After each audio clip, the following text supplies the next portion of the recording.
برنج خریدی و خوشبخت نیست، نمیدونی چی کارش کنی؟ چرخ گوشت رو بیار تا بهت بگم. برنجی که از قبل با آب و نمک خیس کردین رو با سیب زمینی و زردچوبه داخل آب بذارید بپزه. پیاز خرد شده رو داخل روغن تفت میدین، گوشت چرخ کرده رو هم اضافه و تفت میدین.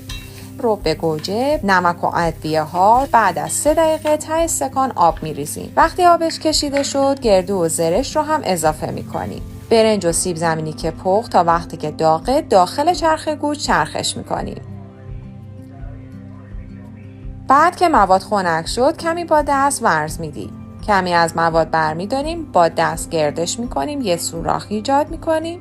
از مواد میانی میریزیم، بعد انتهاش رو میبندیم و بهش شکل میدیم. تو پودر ساخاری میغلطونیم. بعد هم تو روغن داغ با حرارت متوسط دو طرفش رو سرخ میکنیم و در کنار سس مورد علاقمون هم سرو میکنیم.